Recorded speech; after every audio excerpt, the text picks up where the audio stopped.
Hello， 大家好，我是 Teacher Lydia， 欢迎来到国际聊天室。Hey everyone, I'm Teacher Lydia. You're listening to International Talk.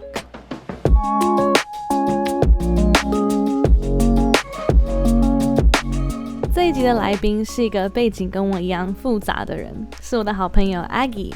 他的爸爸是法国人，妈妈是台湾人，但从小他在澳洲长大。今天要跟他聊聊在多种语言的环境长大，澳洲的生活和刻板印象，还有他在日本和法国当交换学生的经验。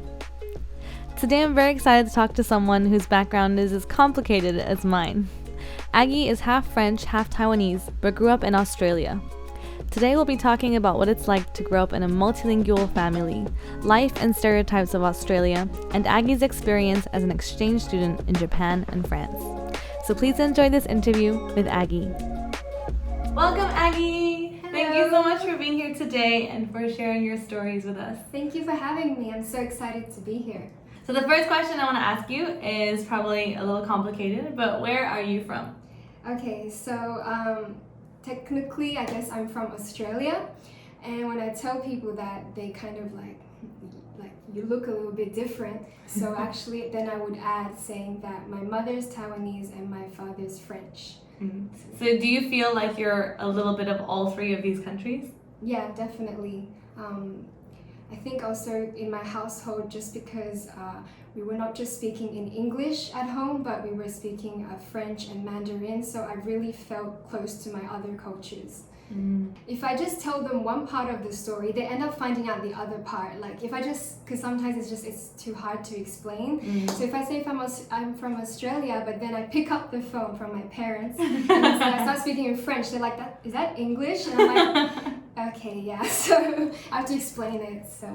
But I want to start with your upbringing. So you mentioned that, growing up you had French influence, Japanese influence, Chinese influence, Australian influence. I think that's something that's really interesting and also not really common. So growing up with all these languages and cultures, what do you think were the main advantages and disadvantages? So I think one of the main advantages of growing up with so many cultures around me was that I became, I guess, more open-minded and curious about the world. And I think from early on I realized that there was more than just the place where I was living in, and I just wanted to uncover more my different cultures as well as other people's. Yeah, and another thing is people say that the more languages you learn, the easier it becomes to learn other languages, and I do think that's true. So it did help me with my language studies at school. Yeah, I think that's true. If you start at a young age with at least two languages, it does help your brain to become more attuned to, being aware of different languages, different sounds. Yeah, and just the way of how you should learn a language, because that's what you grew up doing. So, yeah. But there are disadvantages, especially, well, in my case, because I grew up in a multilingual family, and both my parents could speak each other's languages fluently. So when I just grew up with French and Chinese and English kind of mixed together in the household, and that's how we communicated, and that's what feels most comfortable to me. Even to this day, I feel most comfortable mixing those three together. So obviously when I'm out, I can't speak like that. And when you're learning a language, it's not just the language itself, but it's the way of thinking, you know. So there'll be some certain expressions, like a way to say something in that language and just doesn't translate in another language. Right. So I just get caught. I'm like, I've never thought of saying that in this language, because at home I just whatever comes first. Right. So sometimes it's hard to express myself with other people. Because you're limited to one language. Yeah, limited to one language. Yeah. Other than that, I have heard, the stereotypes about Australia. Maybe you can tell us which ones are true, which ones are not true. Okay. Do you really ride kangaroos? Yes, that's a question everyone asks me when I go overseas. They're like, so the kangaroos, are they fun to ride on? I'm like, okay. Yeah, I'm sorry guys, that's not true. Oh no, everyone's dream. Yeah, going on a kangaroo. Yeah. So yeah, I think people have an image that there are lots of deadly animals in Australia, and that you see them everywhere. Like you see snakes in your bathroom, and there's sharks at every single beach. That's like when I go overseas, that's what people think about Australia. And it's true that we do have some deadly animals, but like in the big cities, you wouldn't see them like so often. But speaking of that, there are some animals you guys should be aware of if you visit Australia.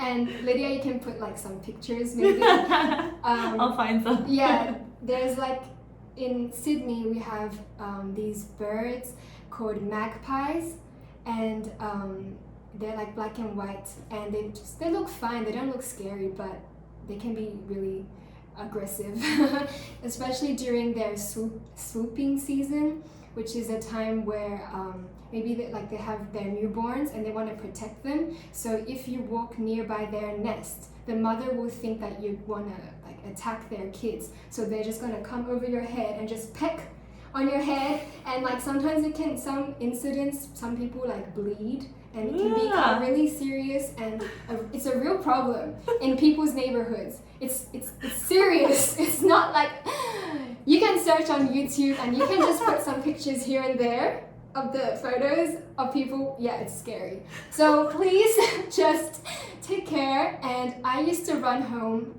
and I still do that. Like I run home sometimes in the afternoon. Like I'd run home because if I see one, I'm like, oh no, and I just like. So you don't need to be scared of sharks and tarantulas and snakes, but be scared of the birds. Be scared of the birds. Seriously, they're not scared of humans. So you gotta be careful. Are there any Taiwanese habits that you had to get used to? Well, it's a habit that I'm always wasn't used to, not just like from this experience, but Taiwanese people like to eat cute things. You know, the chewy, squishy things. Which in like, is it in Taiwanese or Chinese? They say cute. Yes, I guess Chinese. Yeah, I'm not sure. And so I don't like that so much. So I'm always like, oh no, I don't really like mochi, and there's some other things. Bubble tea, the bubble teas. Yeah, I'm actually getting used to that now. Like the oatsen and right, stuff like that. Yeah, it's just like a bit gooey. The texture is very it's not really. It's not my cup of tea, and yeah, that's something I have to get used to. And the second thing are the bus drivers here. Oh my god. Oh my god. Oh my god. Who trains them? I don't understand. In Australia, we're used to saying thank you to bus drivers after leaving the bus. In Europe too. Oh yeah, so I say it, but I don't think they notice it. And nobody does it here. So I'm like, do I do it? Yes.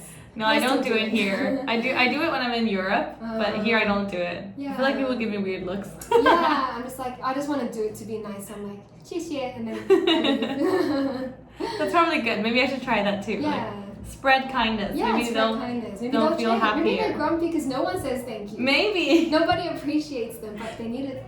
We need to start saying thank you to the bus drivers, everyone. Everybody make this go viral. Say thank you to the bus drivers. Maybe they'll drive better. Yeah, maybe. Okay, so the final question, if you could say one thing to Taiwanese people in general, what would it be?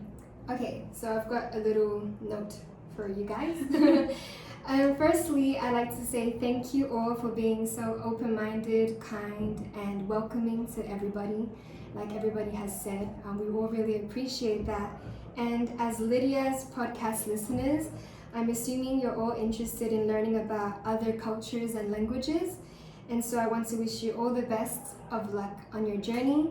And I also hope that someday, whether you're in a foreign country or you're speaking with your foreign friends in English, that you remember to share your culture to foreigners so that more people can see and understand the beauty and goodness of Taiwan. Aww, that's so beautiful. That's so sweet. Yeah, I think that part of, language learning is the exchange of cultures. Yeah. And I really hope that people can share, and people can learn more about Taiwan. Yeah, I think that's very true. I think a lot of Taiwanese people forget to also talk about themselves and their culture in Taiwan. Even before you go, like, just dive deeper into your culture as well. Like, that's fun to do as well. So, That's amazing. I love that. Thank you so much, Aggie, for sharing so many stories and your wonderful tips. They were really, really good. Having me. And remember, if you want to learn more about Aggie, don't forget to check out her blog. Yes. IGetTheLook.com. Exactly. Yes. Thank you. Thank you. 想听更多访谈内容和精彩的故事吗？欢迎到 Spotify 或 Apple Podcast 等平台收听完整版的访谈内容。直接搜寻 Teacher Lydia 国际聊天室 International Talk 就能找到。也欢迎追踪我的 IG， 还有订阅这个平台。If you'd like to listen to the rest of this interview, check out the full podcast episode on Spotify, Apple Podcasts, or wherever you get your podcasts. You can also follow me on Instagram, Teacher Lydia Languages, or subscribe to this channel. See you next time!